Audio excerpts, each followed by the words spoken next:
Let's talk about binding vows. I've actually gotten a handful of questions revolving around that subject, so we're going to go through them one by one. And if you're looking for an explanation on binding vows themselves, I did make a video on that a while back. And if you're watching on YouTube, I'll pin a comment with a link to that. But if you're watching on the other platforms, you're probably just going to have to look for it. So my apologies. Also, if you're an anime only, this video is going to be pretty safe to watch. There will be a couple of references to characters that haven't been introduced in the anime yet, but we won't be talking about any like story spoilers or anything. We'll just be talking about like their curse techniques and conceptual stuff like that. So proceed at your own discretion. So first up, we've got this question from Doferis over on YouTube, and let me actually start by saying that Doferis begins his comment here apologizing for the amount of the donation.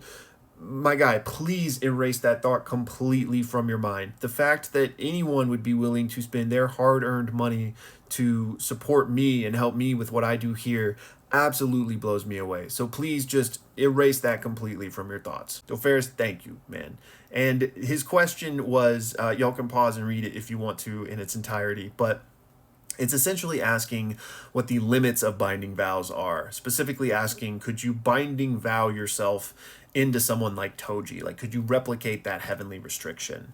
And first of all, there's never been like concrete instructions about how binding vows work. So a lot of this we're just having to read between the lines with, right?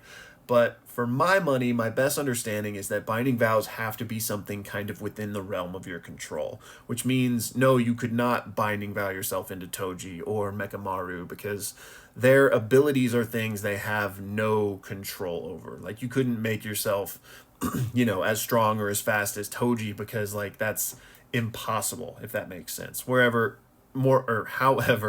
the other example you give with Akotsu, who essentially traded his life for power, he could do that because he is in control of giving over his life, and what he gained for that was just like an increase in the maximum potential of his power in that moment. Akotsu couldn't have said, I'll trade my life for the ability to fly right now, right? Because that like wasn't something on the spectrum of that he could do. Does that make sense? So like, again, for example, the examples of binding vows we've seen, like Nanami's overtime, for example, he is in control of his own cursed energy output. So he is able to trade having less during the day to get more at night. So I hope that makes sense. There's definitely limits to it. And so I would say we're probably safe assuming those limits are basically the things under your control. Next up, we've got a question from Gerhard, also on YouTube, who wants to know if sorcerers could pick their curse techniques through binding vows. And first of all, I know you brought up the similarity to Hunter x Hunter. That is very on point because that is one of Gege's biggest inspirations. You can see Gege drawing a lot from other manga in his work, with Hunter x Hunter probably being the most prominent one. But no, you cannot pick your curse technique through a binding vow. You're just born with it. So it's not the same as a heavenly restriction, but similar to a heavenly restriction, it's completely out of your control. Now you bring up an interesting point with Hikari and Higuruma, whose curse techniques like clearly reflect who they are as people in the current moment, one with gambling and one with being a lawyer, right? So it would seem like they had some amount of influence over what those were. However, really that influence goes the other direction, in my opinion. And of course, on some level, we're just going to have to recognize that this is a story. And so characters' curse techniques, like being a reflection of them, is just a narrative device. And it's actually not just those two. A lot of characters' curse techniques kind of are a reflection or a commentary on them. For example, Gojo is probably the most prominent.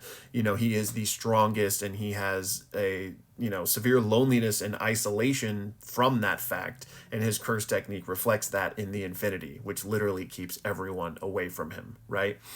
So again, to go back to the core here, though, rather than like those people influencing their curse techniques, you could think of it as if those curse techniques are maybe influencing those people because you are born with it. Again, you could just think of it like an aspect of your personality because, Hikari has this luck curse technique, he became somebody who loved to gamble. And because Higuruma had this curse technique that revolved around, lawyers and judges and stuff, he became a lawyer. That's how I like to look at it. So while we're on the subject of Hikari, I thought I would throw in this question as well from Duke, even though it's not about binding vows. But Duke wanted to know if I'd heard the theory about Hikari's curse technique being luck manipulation. And I could see this, honestly. So for my anime onlys out here, this is where we're talking about some stuff that hasn't happened yet.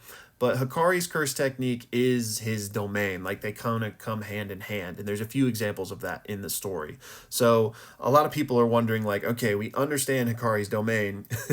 Maybe they're not, because it's one of the most complicated. But, most domains are a curse technique imbued into a barrier, right? So people are trying to extract what Hikari's actual curse technique would be sans the domain, which the answer may be that there really isn't one and you can't think of it that way.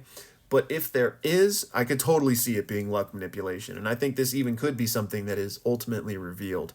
Now, would Hikari utilize luck manipulation like outside the domain? I don't know. But we do know that like he talks about grabbing a hold of your own luck. And like we were just talking about, he's all about gambling. So I could absolutely see something like this, but it may be one of those things that's just going to have to remain headcanon for people, because I don't know if Gege will actually ever like address this. Next up, we've got a question from Just over on YouTube. And again, y'all feel free to pause if you want to read the whole thing word for word, but he's essentially asking, could Ghetto copy what Mei does with binding vows and her crows? And for context, what she does is, she can control crows with her curse technique, and through a binding vow, she can make really powerful attacks with them by having the crows trade their lives for a super powerful kamikaze attack. So conceptually, could Ghetto do the same thing with curses? And even says that would seem like a more efficient use than Uzumaki. And what I would say is that I think Uzumaki essentially is the same thing that Mei is doing, just, it's colored a little differently. Because again, the crow is trading its life for a powerful attack, right? That's what Uzumaki is doing. It's consuming the curse and basically converting it into pure power. So kind of tomato, in my opinion. Now, is the way Uzumaki functions through binding vows? I think that would make a lot of sense, but it wouldn't have to be. Again, it's just kind of different coloring on what Gege is describing in the moment. Because, I don't think anyone would consider the kamikaze attack from Mei her technique maximum or whatever.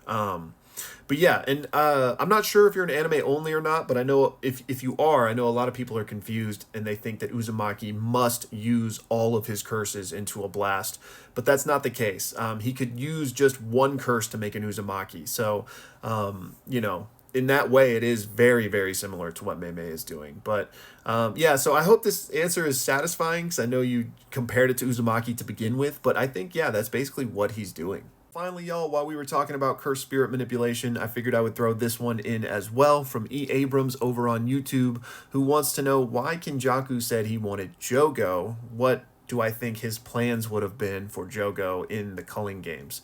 So for me, I've actually thought about this too, because I thought it was really interesting that he said I really wanted Jogo as well. But I don't think Jogo's curse technique would necessarily play into the chess maneuvers of setting up the culling games, or at least I can't think of how it would be applicable. So the easiest answer to me is he just wanted Jogo because of how powerful Jogo was. He just wanted that firepower, no pun intended. But if there was like some specific use for Jogo's technique and he wanted to Uzumaki it just like with Mahito, I'm really not sure what that could be. But I would love to hear y'all's thoughts on this in the comments. And y'all, that's going to do it for this round of questions. Let me give another huge shout out to all of these beautiful people. Thank you all so much for the support, and I will see you guys in the next one.